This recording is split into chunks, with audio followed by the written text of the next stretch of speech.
Hello, hello, hello. Today I will be doing my presentation on the Mousetrap car that I made. This is now the 10th time that I've recorded this video, and I think we should be good. So, my string, well, it was stuck for a while. Now it's good, I guess. And I'm just gonna prime it real quick before we start this presentation. Because the string, stores potential energy in the vehicle. And as I wind it down, it gets more and more potential energy. And then when I get near the end, it will have the maximum amount of potential energy that my vehicle, as it currently is, can get. So this is about the most potential energy it can get. Now, when I release it, it will convert all of that potential energy into kinetic. So I will do that real quick. I'll try. All right, I'm just gonna switch hands or something. Well, this is gonna be tough to do. I guess I'll just do it on my bed and let it go. Okay, well, I won't do it. If I lift it up, there you go.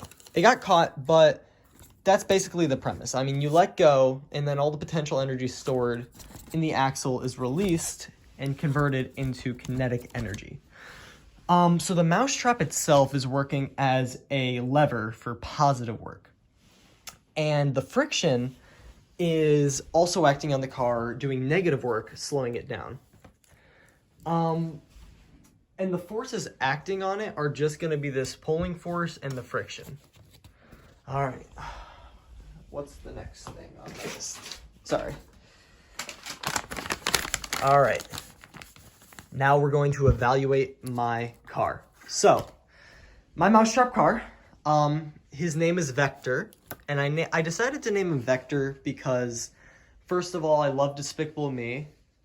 Vector.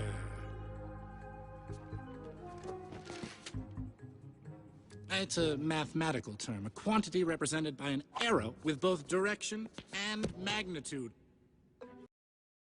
His name is Vector, and I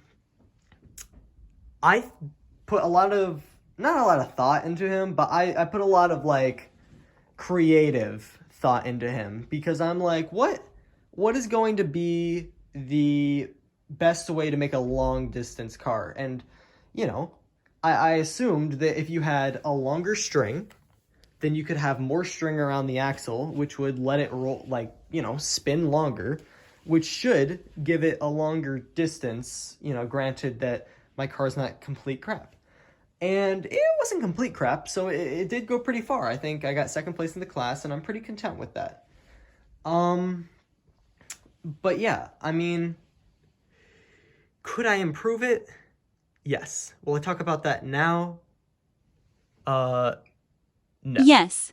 So, actually, yes, I will talk about it. So here is my design. This is a really rough 2D sketch. You see the wheels, see the body.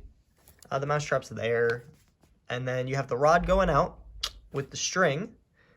And as you can tell, if I wanted to improve this car, here's my design. Now, this is a really just out of the box idea right here, but I'm thinking that since this was long and it went a long distance, I make the car twice as long. See, it's basically I glue two of them together at the front wheels, making these the middle wheels. Making it twice as big, we'll make the dowel twice as big, then we make the string twice as big, doubling everything.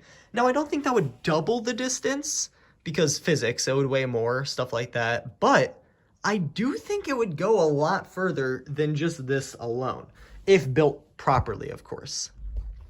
And, would I really want to build a car using that much materials and gambling on the fact, because I'm taking a gamble that it's all gonna hold up and that I'd be able to glue two of these together, zip tie them. It seems too risky to do that, which is why I didn't go above and beyond and do that.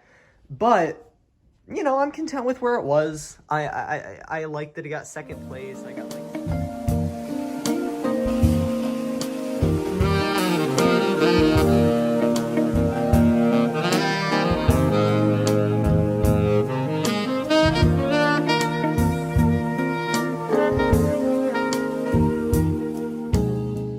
moving into the math section, so no one cares about any of that.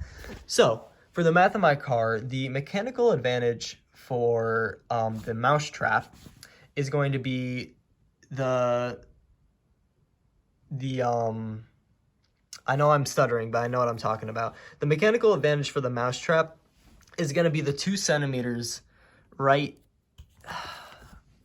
Don't know if I can show you. It's going to be this mechanism right here. My grubby little fingers in there. It's going to be that little metal thing right there. That is 2 centimeters, and that is the D in over 30 centimeters D out.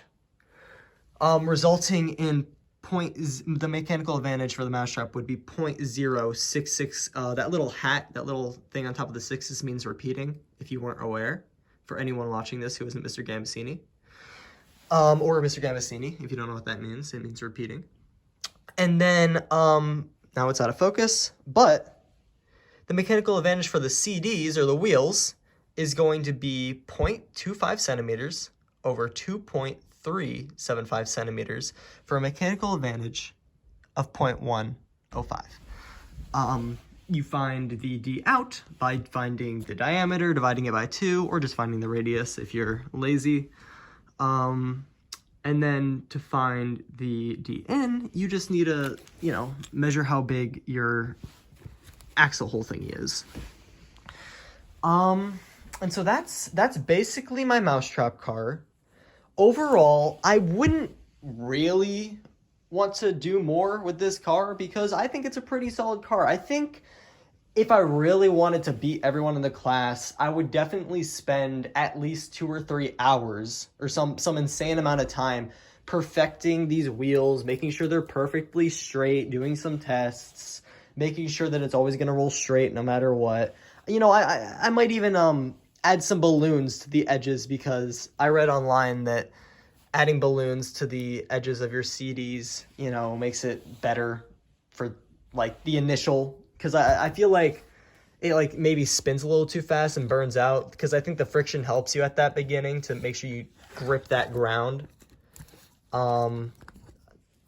Maybe. So that's the only thing I really would change about this car. I'm happy with how it came out. I liked building it. I appreciate the help with gluing these on. It was really difficult for me. But overall, it was a fun project. I enjoyed it. I actually learned and retained some information, which is new for me. I'm not a big retainer of info, as my tests, some of the tests show. But yeah, now, hopefully for the rest of my life, I will know how to calculate for mechanical advantage. It's not too difficult. It's a simple formula. And, I learned a little bit about forces. I'm happy that this one didn't involve gravity because that would be a blunder. Because we have disagreements on that. But before I go, I just want to show you a Mousetrap car design that I thought would be cool to do, but I wanted to come up with my own thing. So here's this Mousetrap car. I don't know if this resembles anyone else's in the class, but I just looked up Mousetrap car long distance how to. Oh, there's some smudge on my camera. Sorry. Now it's even worse. Whatever. Best Mousetrap car how to. This is one of the first results. They use record players as wheels, which I don't know if anyone in our class did, but it'd be a cool idea because it's huge. Might give it some advantage there. So let's just see how this one does. And in this video you can see it's working. So if someone else replicated this and it didn't work, that's just user error. That block holding the Mousetrap car looks very similar to something I've seen before. I don't know what. But when we see this start rolling, it starts off slow. It immediately disengages, and it's free rolling at that point. Sorry. It's still releasing, as you can see right there. And then boom, it's done. And that baby just rolls. And I think this is due to the CDs being, the record players being so large and being so thin on the point of contact on the ground that they just have such little friction. The negative work is a lot less on a car let's say mine per se. So this would be a really cool car. This is something I might want to do if I really, really, really wanted to win the class. But, not everyone can build a car like this, you know. I've heard of people trying to follow designs online and just being unable to follow simple directions, but, you know, that's it. That's the video. That's all I got for you. So, yeah. I hope you enjoyed my video, and I hope I get like a low A on this project at least. So thank you.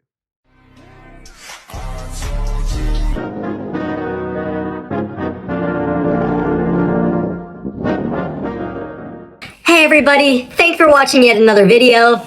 And as always, smash that subscribe button, click the like button if you liked it, and ring that bell icon if you want more notifications for videos just like this one.